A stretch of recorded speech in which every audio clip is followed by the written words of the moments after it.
D'abord, je vais commencer cette réflexion par féliciter le coach Aliou Cissé et son staff parce que je pense que voilà, ils ont été tout simplement à la hauteur. Gagner une Coupe d'Afrique, ce n'est pas donné à tout le monde. Gagner une Coupe d'Afrique, c'est le fruit d'un travail, c'est le fruit d'un labeur, c'est le fruit du labeur de toute une équipe. Et j'ai envie de rendre hommage à cet entraîneur qui a été là depuis le début. Ça n'a pas été facile, mais il a tenu bon. Et aujourd'hui, je pense que il a rendu fier tout un peuple. Donc, je tenais à fondamentalement rendre cet hommage à Aliou Cissé. Moi, je vais commencer par revenir un peu sur la compétition de l'équipe, notamment sur les phases de groupe. On a vu une équipe du Sénégal un peu en dedans, on va dire. Après, voilà, quand tu prends du recul, tu te dis, bon, il y avait des circonstances atténuantes, notamment l'absence de certains cadres dus à la Covid. Je pense à Khalidou Koulibaly, je pense à Edouard Mendy, voilà, je pense à Idrissa Gana Gueye. Voilà, il y a pas mal de joueurs qui ont été absents et le coach a été obligé de concocter une équipe pour essayer de tenir le rang du Sénégal. On a vu un Sénidien exceptionnel sur les deux matchs qui nous sort des prestations de malade. Donc sur la première partie, voilà une équipe qui ronronnait, qui ne parvenait pas à rentrer complètement dans sa compétition. Mais on a vu après la qualification, quand on a retrouvé nos joueurs, qu'on a eu une équipe quand même qui est montée en puissance contre le Cap-Vert. Après, on a eu la Guinée équatoriale, le Burkina Faso et cette finale-là. Et je pense que ce parcours symbolise un peu une équipe qui est rentrée avec, on va dire, de la prudence dans la compétition. Une équipe qui était sûre de ses qualités, mais une équipe qui a préféré monter en puissance parce que par le passé, on a vu une équipe du Sénégal qui dans des compétitions, dominait ses adversaires, dans des compétitions, rentrait très très fort dans la compétition. Je pense notamment à 2017. Et même en 2019, on fait quand même un parcours en phase de poule qui a été assez intéressant. Et je pense que fort de cette expérience-là, c'était peut-être le moment de venir avec beaucoup plus d'humilité, de rentrer dans la compétition avec moins d'attente. Parce que quand tu rentres dans la compétition avec voilà, cette sensation d'être l'équipe incontestable qui va aller chercher cette coupe, tu as autant, énormément d'attentes autour de toi. Et je pense que ça justifie un peu, en plus de ce que j'ai dit précédemment, que l'équipe soit rentrée timidement dans la compétition. Maintenant, on a vu une autre équipe du Sénégal, très sincèrement, à partir des huitièmes de finale. On a vu le match contre le Cap-Vert. On a fait 15 extraordinaires minutes, une entame de match sensationnelle. Ce sont les mots qu'il faut employer. Une équipe qui est allée chercher cette équipe du Cap-Vert-là, une équipe qui a montré beaucoup de caractère et on a été dans le prolongement de ces prestations-là. Et jusqu'en finale, je pense que on a vu une équipe du Sénégal beaucoup plus séduisante que lors des phases de groupe. Et je pense que ça vient juste confirmer ce que je disais par rapport à la montée en puissance de cette équipe-là. Et pour la finale, je pense qu'on a vu toujours cette équipe conquérante qui est allée chercher l'adversaire. Mais on est tombé quand même sur un adversaire qui a été coriace, il faut le dire. Un adversaire qui a eu un plan de jeu bien précis. Le plan de jeu, c'était de rester dans sa moitié de terrain, d'essayer de trouver ses attaquants par du jeu long et d'essayer de mettre à profit Salah qui est capable en un coup d'éclair de sceller le sort d'un match. Et je pense qu'ils ont été dans leur plan jusqu'au bout. Mais hier, les yeux du football étaient avec le Sénégal et fondamentalement, c'était mérité.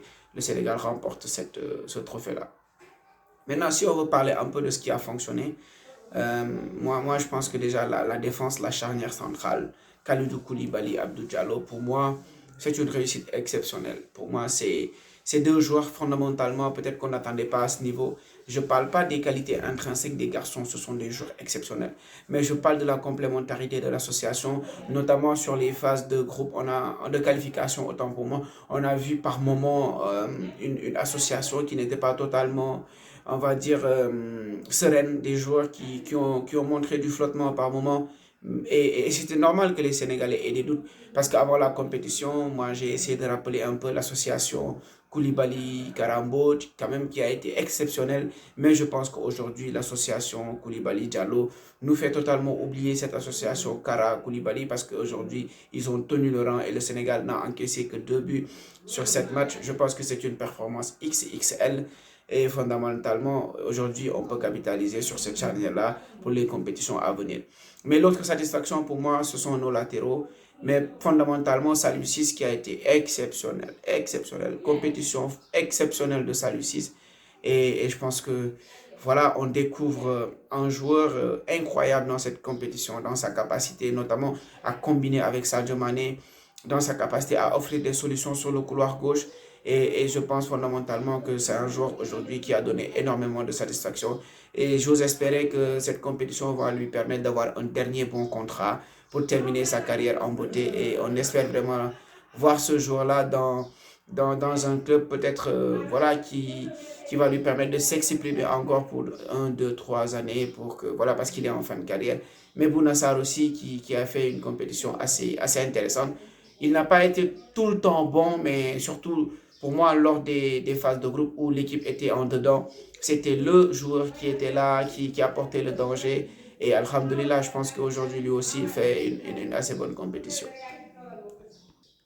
Voilà, au-delà de Bounassar aussi, on peut évoquer Nampalis. Hein. Compétition de malade. Nampalis Mendy, il a fait la compétition de sa vie. Moi, personnellement, je savais que Nampalis, intrinsèquement, c'était un joueur incroyable.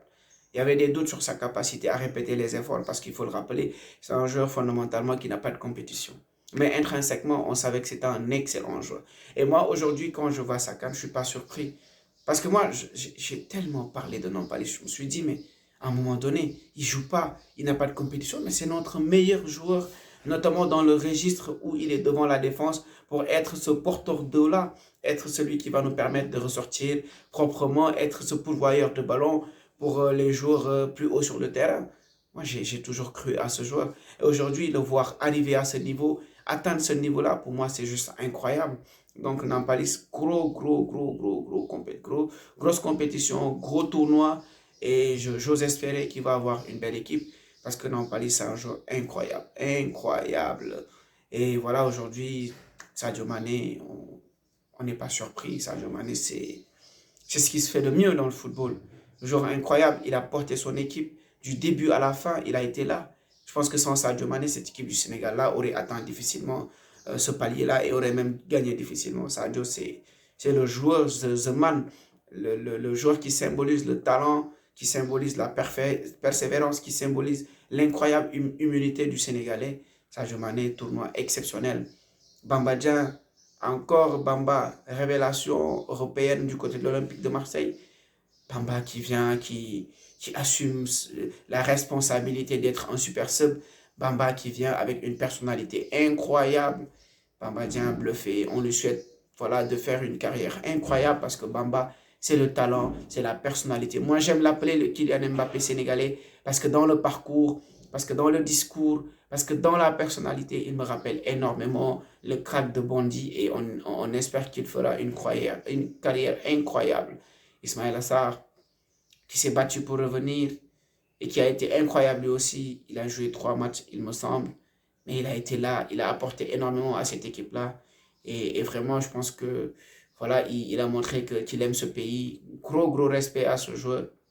Mais au-delà de ces joueurs que j'ai ciblés individuellement, c'est un collectif, c'est un groupe qui a gagné cette canne-là. Et j'avais à cœur de dire ça. Merci à ces joueurs. Merci fondamentalement au coach. Et je pense que 2023, on va aller chercher ce deuxième titre-là. On va pour le moment savourer, mais on va aller chercher ce titre-là. Maintenant, pour nous projeter par rapport à 2023, par rapport aux échéances qui vont venir, je pense qu'on a vu tout ce que cette équipe-là manque de créativité dans notre jeu. C'est factuel. On l'a vu, Sadio Mané, encore lui, était obligé d'apporter cette touche créative-là dans notre jeu, qui décroche, qui vient prendre cette responsabilité. Parce qu'il faut le dire, Idrissa Gana Gueye, Cheikhou Kouyaté, ce sont des bonhommes. Je n'ai pas parlé de la compétition de Cheikhou Kouyaté, une petite parenthèse avant de continuer. Cheikhou, il a été là. Il a été là, il a été sensationnel. Gros respect à Cheikhou Kouyaté. Mais dans le domaine de la créativité, l'équipe nationale doit avoir beaucoup plus d'envergure, dans le jeu notamment. Et il faut aller chercher un profil qui va nous apporter cette qualité technique-là dans l'entrejeu. Moi, je pense à un garçon comme Sofiane Diop du côté de Monaco. Je pense que c'est le moment que le staff aille le chercher parce qu'il va apporter beaucoup plus d'envergure à cette équipe, notamment dans le jeu.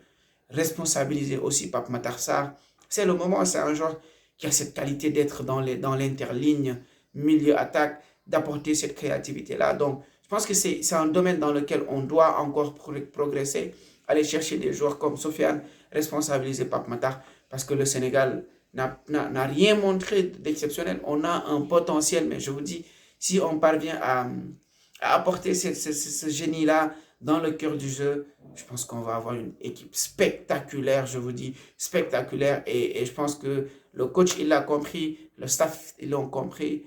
Voilà, il va falloir aller renforcer cette équipe-là, aller remporter cette compétition à Abidjan, nous donner cette deuxième étoile. Pour le moment, on est content, hein. On va savourer, mais 2023, c'est maintenant qu'il faut préparer 2023 parce qu'on a une génération incroyable, une génération incroyable. Et il faut que cette génération-là aille nous apporter ces trophées-là. Et je pense que c'est possible avec ce coach qui a construit quand même une mentalité incroyable autour de cette équipe-là. Et que toute la génération 2002 est avec cette équipe. Et voilà, je pense que c'est comme ça qu'on va construire des lendemains meilleurs pour cette équipe nationale du Sénégal. Donc voilà, c'était une vidéo pour revenir à chaud dans la foulée, dans la CAN qu'on a fait, le trophée qu'on remporte. Extrêmement fier. Et voilà les gars, j'espère que cette vidéo vous fera plaisir. Et félicitations à tout le peuple sénégalais. Félicitations à la diaspora sénégalaise. Félicitations à tout le monde. Et voilà, Manko Djindamli c'est fait aujourd'hui. On va savourer et cap sur 2023 pour la Côte d'Ivoire.